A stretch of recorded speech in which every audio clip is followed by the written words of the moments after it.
I'm Viju, Mathew, Automotive Editor at Robb Report, as Christina mentioned, and it's my absolute pleasure to introduce Alex Hershey and McKeel Hagerty. Alex Hershey, with her husband Nick, started SB Media Group, which Supercar Blondie is the flagship part of that brand. We're going to talk about how that's expanded too. But the numbers that she has generated as the chairwoman of SB Media Group are astounding. So 120 million social media followers, 2 billion views a month, and a team of 65 people that are doing this all. So Alex, thank you so much for being here. Thank you so much for having me. And McKeel Hagerty, Chairman and CEO of Hagerty Collector Car, Classic Car Insurance, but he's a steward of the motoring world right now and enthusiasm. We're going to talk to him about what he's doing and what Alex is doing to really promote the driving community and the enthusiast and collector market as well. So thank you both again for this. Let's get right into it. First with how, and I'll start with you, Alex, and then the same question for you, McKeel. When did your love for the automobile first begin, and was it always your plan to work in the industry? Well, I think like most of us here, we grew up without any social media. You know, not that I'm aging any of you, aging myself saying that. So, you know, growing up, going through university, social media didn't even exist. So no, I had no idea this would be my industry and I would go into this. Cars, on the other hand, I always loved cars, and more so than cars, driving. I didn't care what I was driving. My first car was a 7-year-old busted Mitsubishi Lancer with rust on the roof, and I had to push the air conditioning button off to go up a hill, just so it had a little bit more power. That was called the boost button. That's what I like to call it. And I loved it. I didn't care because I was independent and I was driving. And so my love for driving started young because my family loves driving. And I came from a very small country town, so to get to the next biggest city was, you know, you had to hop in a car for a couple of hours. So yeah, that's where my love came from. And then I moved to Dubai straight after university. And of course, as most of you know, Dubai has a huge supercar culture. And so just being around it and seeing all of these incredible cars, my love just grew. And that's where it started, really. I was a radio host and I got access to some cars being a journalist. And I started just filming my take on supercars being your next door neighbor, someone who doesn't know that much about supercars, just someone who loves them, appreciates driving them. And it took off because I kind of had a new perspective on cars from what was already being talked about. It was a very manly world. It was very insular. It was very serious. We need to talk about the engines, you know. And that's fair enough. We do need to talk about the engines, but that's not all we need to talk about. So I came in talking about all of the coolest features and how I felt driving them, and that's kind of how it took off. I think that's what resonated with most people, was that they could relate to what you were talking about. Even if they weren't car fans growing up, you turned them on to it, like, oh, this is the feeling, this is the emotion, this is the visceral nature that I'm getting from it. Maybe walk us through a little bit about the trajectory that took, from those videos that you and Nick were filming at car shows to where it is now. Yeah, wow. So I started 7 years ago. I quit my career on the radio. I was doing videos on the side as like a hobby. I would come home from my full-time gig on the radio at 9, 10 o'clock, and then my husband and I would be busy editing whatever last car that we got access to and upload that at 1 a.m. And then we both started out our jobs the next day, and we did that as a hobby for about a year. And I grew my Instagram following to 50,000, and then suddenly I started getting brand deals. And I was making more money from brand deals on Instagram than my full-time job. And I was like, oh, there's something to this. I had no idea, right? So I thought, right, well, I may as well go for it. I can always go back to radio. I have that experience. I have the degree. Let's just take the risk. Let's just go for it. So I quit my job. And that year was very difficult, actually. I had a hater. And I haven't told this story very often, but I had someone comment on a video and say, some guy saying, I'm going to take you down. I hate what you do. I'm going to take you down. So I actually went through the court. I got prosecuted for one of my videos and I was facing jail time. And so within a few months of quitting my job, I was already facing jail time. For doing a video? Yeah. I just literally did the world's worst burnout. It was like one pathetic burnout, and they're like, I'm going to get you for, you know, like dangerous driving. No one else was there. It was like in an abandoned car park. So it was a very difficult time for me, and that's actually what actually it took off because I had to get my mind off that, and so I started filming more and more and more every day. I was like, well, I've got to do something, and so I just kept filming, and that's when we got our first viral video. Viral back then was 4 million views, and then we grew the page. To several pages to 120 million followers, and now I'm not the only presenter, which is great. It's not all on me. I have 3 other presenters, full-time presenters, and then I have editors and producers, and then I also have an editorial website now with journalists who write about entertainment and car news stories and luxury, and now we have the SBX auction house. And we'll get into that too. So thank you. What a trajectory that is. Now, McKeel, for you, your love for the automobile, I remember talking to you before, started very early, but did you know you were going to be doing this? So give us that background. Oh, thanks. Great to see everybody, and what a beautiful day. Thanks for having me. I loved cars from the time I was super young. My dad was kind of a shade tree mechanic, hobbyist, and the earliest pictures of me in the garage were standing next to a car when I was 2, 3, 4 years old, spending time with Dad. And that was just my connection with him. And there were always vintage cars, sports cars, all this stuff sort of going through my life. My dad had this practice with my older sisters and I of picking a car with each of us and restoring it. So each of us picked kind of cool cars. My oldest sister picked a Corvair Lakewood station wagon, if you know what that is. And then strangely, my middle sister found in the newspaper for $300 a Porsche 356. And so restored this Porsche 356 that she still has, and we became this Porsche family just like almost overnight. We just kind of got really obsessed with the Porsche world. So my first car, since we're telling first car stories as well in there, so my first car I found kind of from an old guy nearby was a 1967 Porsche 911S. That I paid $500 for. Still, I say it's like the only good car deal I've ever actually done. Truly, it was kind of I didn't know that it was supposed to be an important car. It was just a fun car to have. And restored that with my dad. I still have that car. So to me, it started with the cars, and the business side came much, much later. I thought I was going to be a philosophy professor. I did not imagine working around this world. But there were like 2 things that actually this area, this place we're in, did a couple things for me, and I would just say, like, I remember one time I grew up in northern Michigan, which is a long way from here, but I remember being on a family trip coming to the races at Laguna Seca when I was probably about 11, and I will never forget driving down the highway, and it was the first time I ever saw a Lamborghini. I will never forget it at 11 years old. The Lamborghini Countach was going this way, and I was the proverbial kid with the poster on the wall. And I will never forget the sound of that thing coming by. And then we went out to the track, and this was the era when Porsche 935s were racing at Laguna Seca. And I knew the bug just got me. And then many years later, when the business was very, very small, long before we did do a lot of the stuff that we do, we came out to Pebble Beach, and I was very shortly thereafter, I was the youngest judge at the Pebble Beach Concours. I was 32 years old. I was totally intimidated by everybody in the room because it's an intimidating group of people. And then I suddenly realized 10 years after that, I'd been judging for 10 years, I was still the youngest judge in the room. Right. And that's a bad sign, everybody. So one of the big missions I've had ever since then, and how I've really gotten so passionate about being involved in not just building a business, but building multiple businesses around this, is trying to create more on-ramps for the next generation to be in this. It's great that people of all generations can enjoy it, and very wealthy people, but you got to have on-ramps so that people can come in and they can get that taste. They see that car for the first time, and then they can get in there and get after it. And that's why we need great media personalities. It's why we need good, well-run companies, and it's been a passion ever since. Fantastic. Yeah, thank you both for sharing. But both of you are massive influencers in automotive now, but you've come about it through very different approaches. So how would each of you define your respective roles? So first you, Alex. Yeah, so when I first started, it was about just me loving cars and wanting to be around them. And what I didn't realize was how difficult that was going to be. I thought, when I started back in 2017, I thought that we were quite advanced with the whole equality thing, We weren't.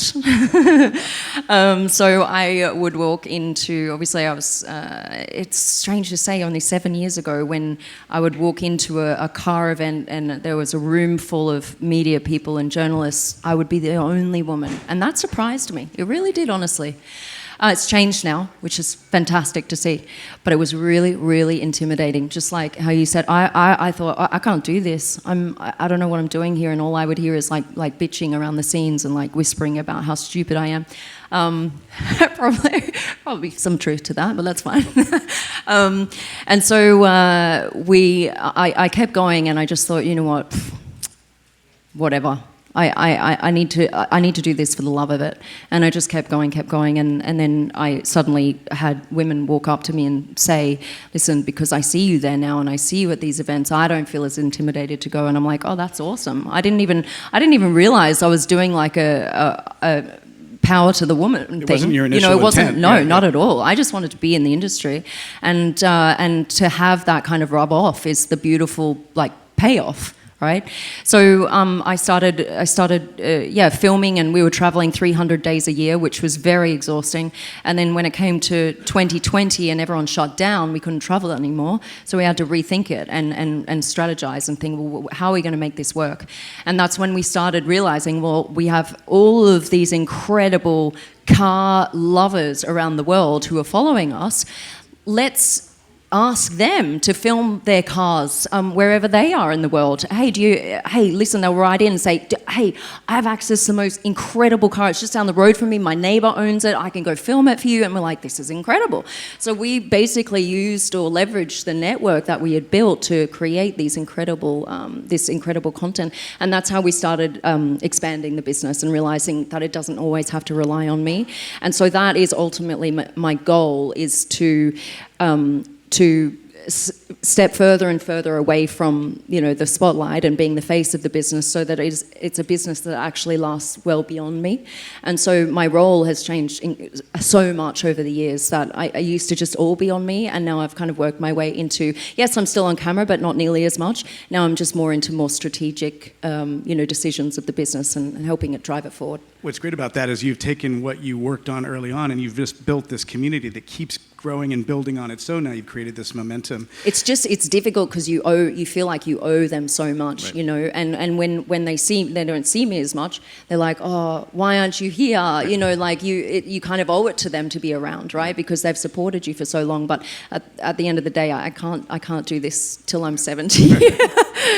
Standing in front of a car. Sure you can. Yeah. Yes, you And can. McKeel, you've done the same exact thing. You've really been pivotal in driving this community together, keeping it together, expanding it. So talk about your role now, how you see it. I guess to use like a couple of single words, I'd say, first, protector maybe. I think of us, there are a lot of traditions in the car world that need to be protected. They need to be stewarded. So somewhere between kind of protector and steward. But I'm really mindful of the fact that, the core of our business is insurance, and there is nothing less sexy than insurance, right?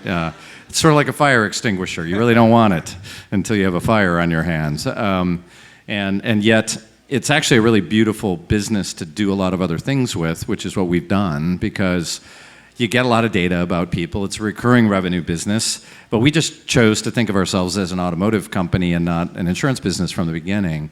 But one thing that I've always been very cognizant of, one of the cool things about the car world, two of the cool things, there's always been a strong automotive media from the beginning, and it's shrinking, other than like these incredible examples today. These kind of followers and viewers and consumers of automotive media, they've never existed in these kind of numbers. So it used to be magazines, and when the sort of internet age hit us in the 90s, everybody thought the internet was actually going to be the biggest influence in the car world. It was actually cable television in the US. Cable television just suddenly exploded a lot of businesses that no one ever knew. In fact, I just ran into Craig Jackson in the hallway as I stepped out for a moment. And, Barrett Jackson auctions, no one had ever seen most people had never been to a car auction, let alone seen one on television. That was cable television that just changed the world. So there's always been a strong automotive media, and there's always been a big event component of the car world. And even just setting aside motorsport for a minute, And so I knew for us, if we really wanted to do what I'm envisioning for the future, is that we were always going to have a strong media piece to what we did, and we were always going to have a strong event thing, whether we were activating at other events or we were going to own our own. And we've acquired a lot of event companies and done things since then. But that's where, to me, I will just tell you, like, if you're absolutely dying to go into the next lucrative business, automotive events are not your answer. They're not great businesses, and they're hard to do, but they're really important for the automotive world. So, sometimes people have asked, like, why are you doing some of this? Are you taking over the car world? It's like, no. Some of these things are just our kind of gift to the future. I think if we want people to want to buy and own these cars in the future, you got to have a strong media world, and you got to have strong events. And so those have been the new disciplines that I've had to learn, in my career, and to hire teams to do it. And it's weird for me to think that now our magazine, the Hagerty magazine, is the largest circulation car magazine in the world. I never imagined that. I mean, I was just thought, oh, this will be a nice little thing that we'll do for our members. And our membership has grown a lot, but my view is, I don't care how big it is, it can't suck. I mean, my number one rule when I talk to like the teams producing the magazine, it can never suck.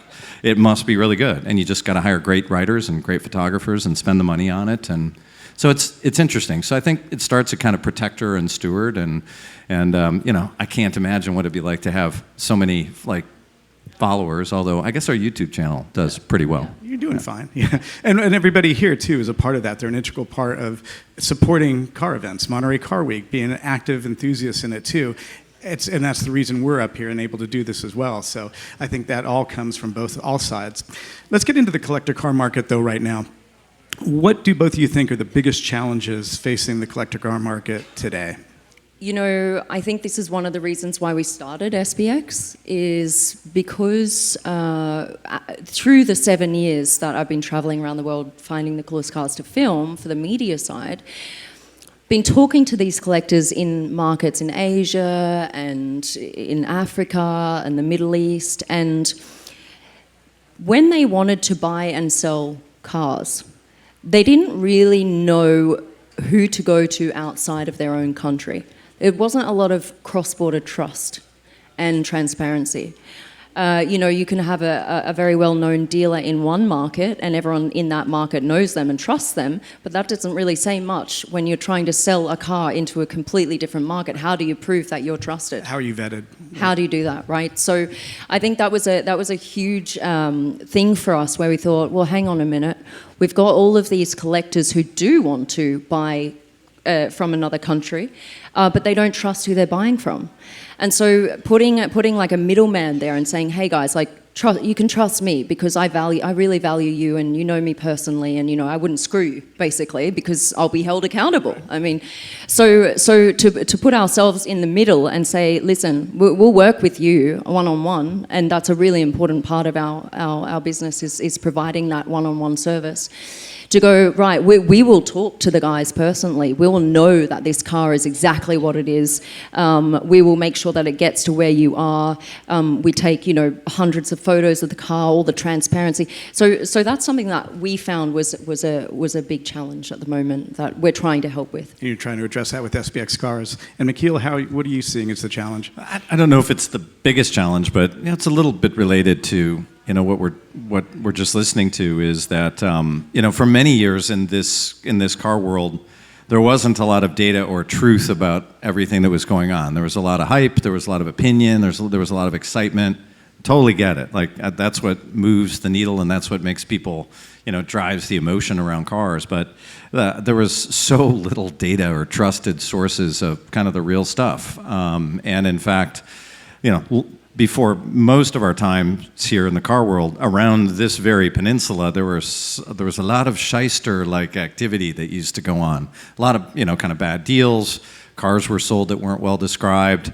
I mean, the entire process at Pebble Beach, from the selection of the cars to the judge, and I'm talking Pebble Beach again, the selection, the judging, and the award giving is all meant to try to find fake cars out. The whole thing behind it is that really the car as it's described or what it showed up like? So And that's just kind of weird to me that there was so little trust in the car world for decades and decades. And I just think it's a lot better now. And I actually think there's a lot more transparency. Doesn't mean that bad things can't happen or things can be misrepresented, especially, for example, in some of the digital platforms. They're not guaranteeing you that the car is exactly what it is. It's just you're buying it, and that's different now. So I think that's one of the biggest challenges. It's not going to slow it down. It's just what you hope is that people who get into this space, you hope they don't get disheartened. And I was thinking about a really good collector who built like a $100 million car collection and just made a few bad deals recently. Just bought a couple of bad cars, trusted somebody, and just feeling disheartened. Like, oh my gosh, like why me? And that's what everything that we do is to try to help that not happen. So we have an auction house, a Broad Arrow. We just had our sale the other night.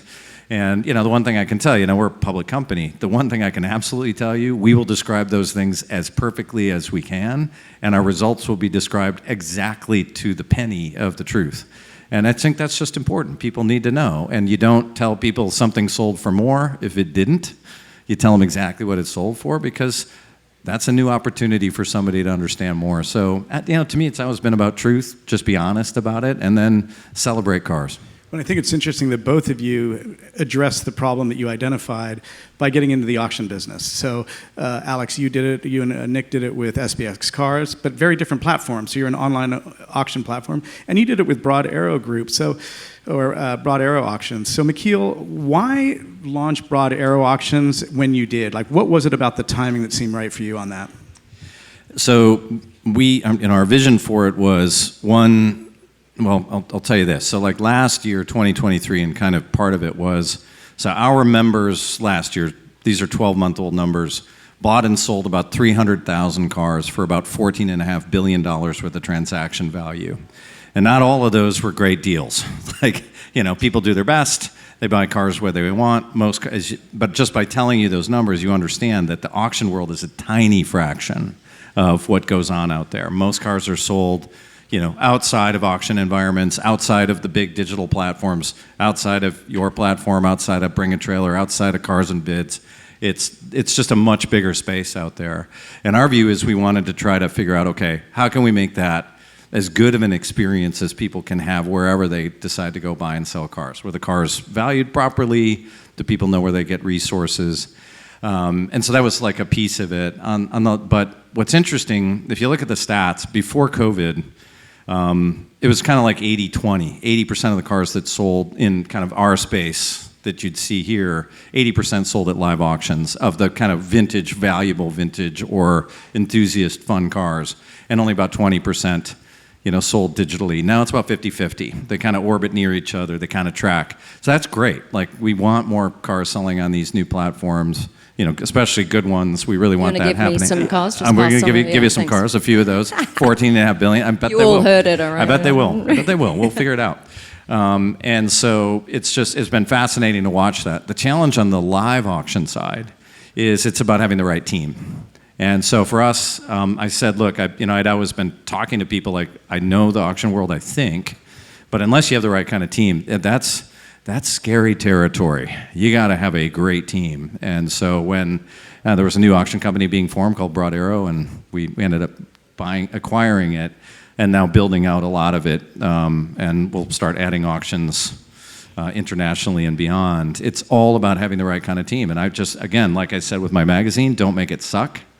I want our auction house to be the most trusted, so we're going to do honest deals, period, top and bottom. That means the seller isn't your only part of the client equation. The buyers have to have a good experience too.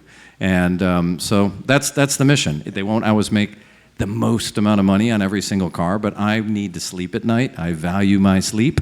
And so that's kind of why and the when. And it's really interesting. It's fun. It's I don't know sometimes if I have the stomach for it, though. Like, when they start rolling cars across the auction, I'm like, oh my God. I gotta leave. Like, let's get the bar going. I gotta go out of the room. True. Like, it's pretty wild. Well, Alex, for you too, so how does SBX Cars, because the online auction houses are ubiquitous with Automotive now, but so how are you positioning SBX Cars as different from what's out there? Yeah, so We all know the traditional in-house auctions, and they've been focusing for years on the high end, you know, the supercars, hypercars, the rare, the collectibles. And then you have these guys like Bring a Trailer, you have these very well-known digital platforms that really focus on volume. It's the volume game. They get in, their average car sold is about $40,000 or even less. And so there wasn't an in-between. There wasn't a way that you could really buy beautiful collectible cars, supercars from a platform that you trust online. And going back to the whole, we saw collectors from every country, they don't always have the means or cannot come to these in-house auctions that are held around the world physically. You know, even if it's visa issues or time constraint, whatever, right? So there was no way for these people to get a hold of their dream car. And so we thought, well, okay, there are some incredibly expensive and beautiful cars already being sold digitally. Bring a Trailer does that as well, Collecting Cars does it, but they don't specialize in it. And they don't have this kind of service that you would expect as a buyer and a seller of a multi-million-dollar car, right? So we thought, right, there's something missing here. We want to position ourselves where you can, wherever you are in the world, get a hold of beautiful cars that you've always dreamed of, and we help you and give the kind of service that you guys would give in-house auctions, and work with someone one-on-one to be able to make that happen. So. And we have one right out here. Yeah, exactly. So maybe tell us a little bit, for those who haven't had a chance to check it out. It is a special car. Tell us about what we're looking at. Yeah, this is, I mean, when they contacted me a few years ago, it's like, oh, this is such a Supercar Blondie car. I need to see this. This is the Hyperion. And they actually work with NASA on the technology. They've been working with NASA in secret for a few years to develop fuel cell technology to run this car. It's a hydrogen car, or it will be. This is a prototype, okay? So this one has it's running on batteries at the moment. It's a show car. It can drive in and out and, you know, get to where it needs to go. But for the production vehicle, it will be fully hydrogen. And what I love about this is these are the little details that I show my audience, right? You know, when you buy a car and you take it around to your best mate, you're not going to like pop the hood and show them the engine. Everyone's seen an engine. You want to show them the cool stuff, right? I bought it because it has this light, or, you know, it does this thing, it moves that way, the doors go up. So what I really love about this one is, because it runs on hydrogen, there's only you know, water vapor coming out the back, and instead of ignoring that as a feature, they've highlighted it and they've put rings of blue light around the exhaust so that when the vapor comes out, it like lights up blue. It's very cool, you know. It's just little features like that I really like. And so they're going to go into production soon, and this is a car that you can actually buy. And that's the other thing on the platform. We have access to concept cars that no one else really does, because that's something our media side has been concentrating on for years, is finding really cool concept cars. And the head designers, this is their baby, you know? So you speak to the head designer at Mercedes and McLaren, everything else. These babies get shown for a couple of weeks at some event, and then they get thrown in the back room, and no one gets to see them again. And so we're offering the chance to like buy these cars and be able to own them and really respect them and for years to come. Well, let's transition, because we're looking at one end of the spectrum now with just bleeding edge technology. But are you seeing a trend, and we've talked about this before, McKeel, on the return to analog at the very highest level? What are you guys observing on that? Sure. No, I think that's you know, one of the things we noticed after, you know, kind of through the pandemic, through COVID, and then beyond, is that, you know, how many people do you know that just went camping for the first time, or they took up hiking, or they were taking up a lot of these kind of outdoor activities, things that you did with your hands? And we think that one of the reasons that there was an incredible spike in buying of a lot of those eras of cars with manual transmissions, internal combustion cars, is just people like the idea of being, you know, kind of having agency in the world. You feel kind of helpless when you're sitting there at home and you don't know, you know, what's going to happen from a health standpoint. And we think that was sort of highly related to this huge spike and interest in cars over the last few years, and especially analog ones. without digital electronics, so eras sort of pre-digital cars, and we're starting to realize that does appear to be a sort of shift in thinking of cars that are digital and that are programmable in some way, even if they're internal combustion, from analog cars to then pre-war cars or whatever you want to think about. So, but it's all about agency. People just kind of like it. The ability, getting in an air-cooled Porsche is just one of the coolest feelings. And when people say, "Does the radio work?" I'm like, I have no idea. Who cares? Didn't even turn it on. Yeah. It's just I'm just going to go drive the thing. We see that experience out of a lot of people. But what's going to be really interesting, and I know it's not exactly your question, to see like this week, some of the older cars are not selling well at all the auctions. They're just not. And doesn't mean they're bad cars, doesn't mean people don't love them, doesn't mean they're not great. It's just that if you look at the cars that are selling much better, they're slightly newer. It's easier for a newer collector to get into something that's 7, 8, 10, 15 years old than something that's 50, 60 years old. Doesn't mean they won't kind of mature into that if they decide they really like the car world, but the place to start sometimes is not a 50s era Maserati. It's to start with maybe a 10-year-old Maserati. And so surprisingly, even though there's this shift happening, it's healthy. It's a healthy shift, and we are definitely off the peaks that we saw in 21 and 22. But that's the car world, so it's fun. I like the future, and that's why I think I love concept cars and all of the latest supercars and the hydrogen technology coming out, and the electric cars are now so quick and fun. There is something fun about them.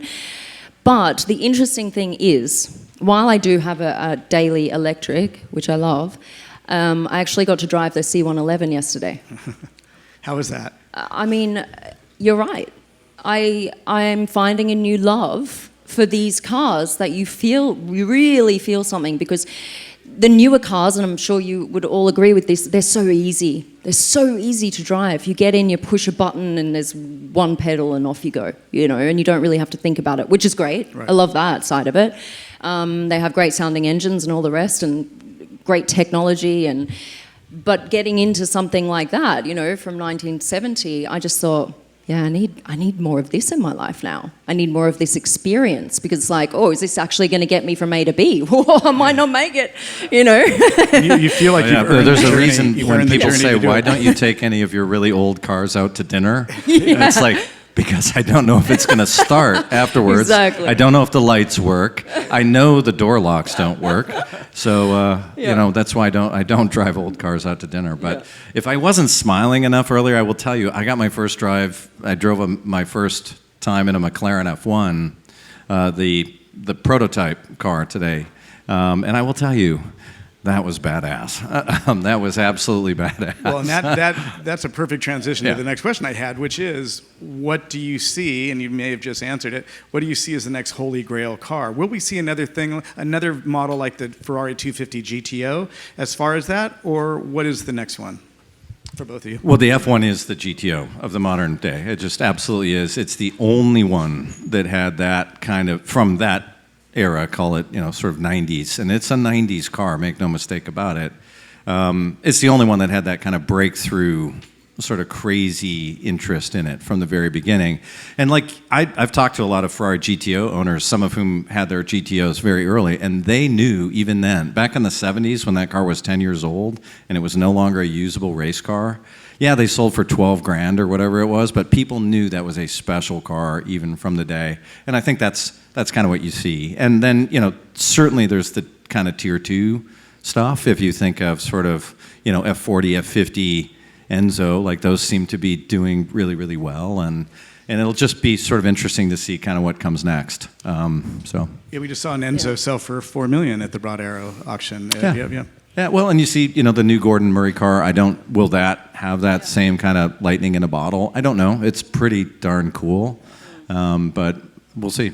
Super fun. I have to agree with McKeel. I think the McLaren F1, just because it has a similar background to the 250. It's won races. It's low production. I mean, not as low as the 250, obviously, but it has that history. It was very uniquely designed.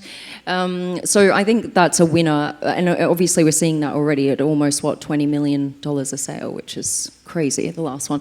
But I also think we need to 60 years ahead. What are we going to think was cool now? Right. What was different? What was new tech? What made things that we're driving now different to in 60 years? Because who knows what cars are going to be like in 60 years? So what are we going to value from this time? We don't know. And that brings up the question of collectability. Collectability between the last of the internal combustion engines or the very first, Rolls-Royce very first electric, the Spectre, for example. Is that 50 years from now going to be the collectible because it was a first? Or is the last 12-cylinder powered Bentley going to be more collectible? Do you have thoughts on which? Okay, so there's a rule in the car world that we always look for. Is the first of something or the last of something the best? Well, from an ownership standpoint, in general, the last of something is always the best. I mean, that kind of proves itself out, multiple cars, multiple generations. But it's hard to not kind of fall in love with the first of things. I mean, if you think of first Corvettes or first 911s or first whatever. And so, yeah, you're asking the right question, first or last. But if it's like, hey, I'm going to really drive this thing, it's always better to buy the last one because it's like they've totally worked out all the kinks, before they finally shut it down and moved on to the next thing. The one thing, it was interesting, we talked about Gordon Murray, designer of the F1.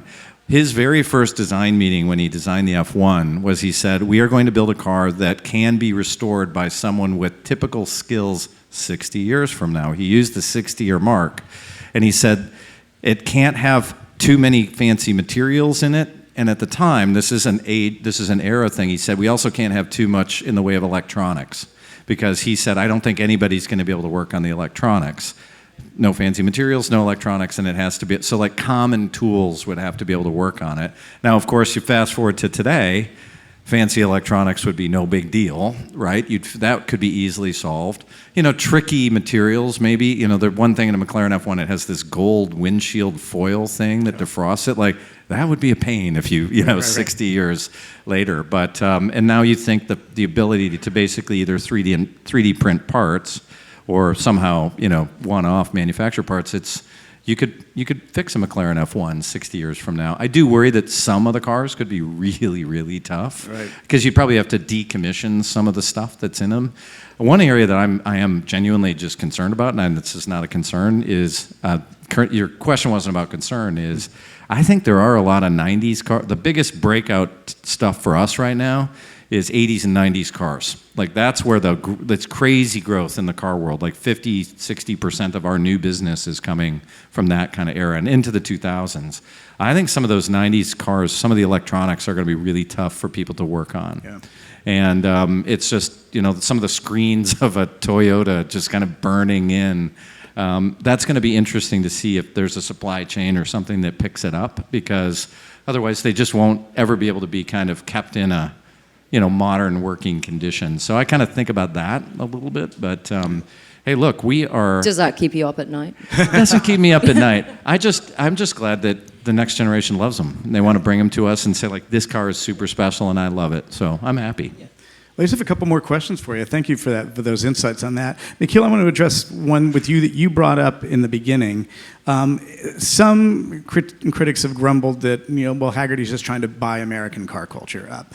How do you respond to that? And I remember talking to you about this before, and I thought it was enlightening. How would you respond to that kind of accusation? First of all, nobody could do that. We couldn't, nobody could, no matter what resources you have. We're just trying to be good stewards of the things that need to survive. And I can tell you that, the car world is filled with a lot of like little businesses and really dedicated people who, designers, little teams who come up with magic stuff, and event, producers that produce events, and automotive journalists and media people. And they're just not all going to survive because you want them to. They're going to need some help. And, we are building a, pretty good platform that we can help some of those things survive long term. We don't have the resources either to take something like that over. It's just, there are things that we think need to go forward, and the next gen needs to see them, and that's what we're going to do. I think you both are excellent examples of that stewardship mentality, and you're doing it. And for you, Alex, your influence on the new generation of car enthusiasts and collectors is immeasurable, but especially when it comes to the young women who might be inspired to enter into the industry. How do you approach that responsibility, and what is SB Media Group doing to improve the pipeline? Yeah, it's important, and I didn't think this was something I would have to address, actually, doing what I'm doing. It's really interesting that it keeps being brought up, because obviously it's something we do need to address. So I am actively, when we look to fill positions, look for females or women to fill those roles. Obviously, I'm not going to fill them if they don't have the experience required. I don't believe in just filling positions with women because you're a woman. That's not going to take us anywhere. If you're the right person for the role, if you're a man or a woman, you should get it. I think what's really important is showing more women in this space. So what's really important for us is to show more women online, because that's the biggest reach we have. So we've actively been hiring more female presenters, and obviously it goes along with our brand as well. Out of the 4 or 5 full-time presenters we have there's 3 women, and one of them is actually the first black female presenter on social media for cars. So it's just about giving people, women, the platform to just be seen. I think you can't get more powerful than that. If you just try and preach at people, boring. Everyone's heard the whole women empowerment story. You just need to be seen out there. And if people keep seeing more women in the car world, then it just has this knock-on effect. That's how I come with it. If I could build on that, first of all, my daughters love you. So that's and so thank you for all your work there. It's really important. And I had a chance I worked most of my career with my mother and my 2 sisters, and so I wish they were here to hear you, because they felt pretty alone out there for a while. One of the big changes we're seeing with some of the next generation, people who are buying cars here, when I go to the Quail, I'm looking at the people. And what I've seen over the last couple of years is more and more, it's an expensive ticket, and there are a lot of wealthy people there, and the cars that are trying to be sold there are expensive.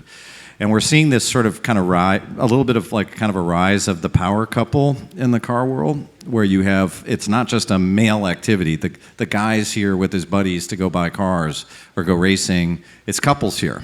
It's not that there's nothing wrong with that, guys. If there's anybody here with your buddies, nothing wrong. That's cool. We still love you. I still love you. I'm just saying that people are not, men in the car world, especially a lot of younger guys, are not making those decisions alone. They make these decisions very differently, and I think that's great, because it's just going to make the world better. It'll make the car world better.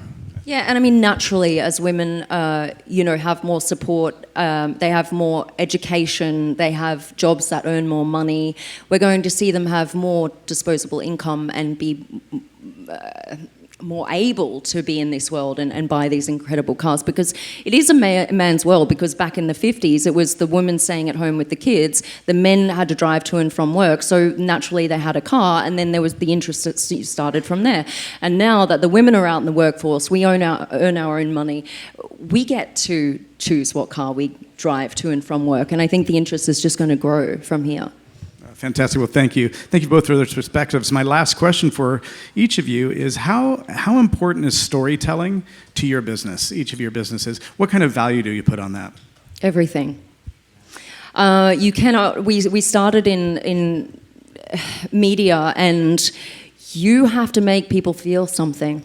If you're going to put a story out, even if it's a car, me showing cars, I want people to feel something, like they need to relate to this somehow, and it all comes from a story.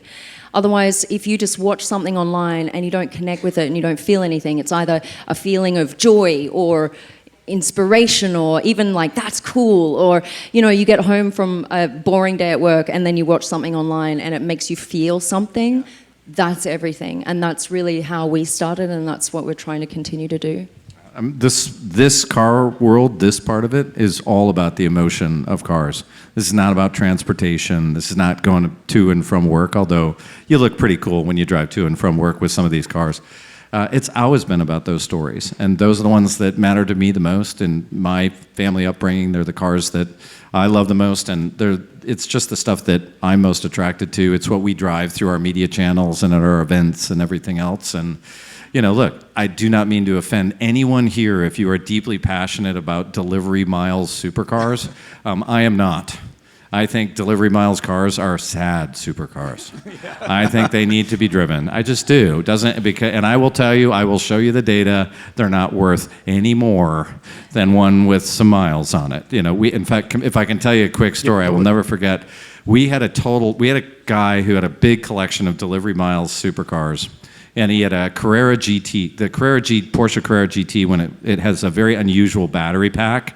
So you had to buy your charger from Porsche. This guy had 0 miles on every single one of his cars, and the battery exploded in the garage because it never got driven. The thing just never got used.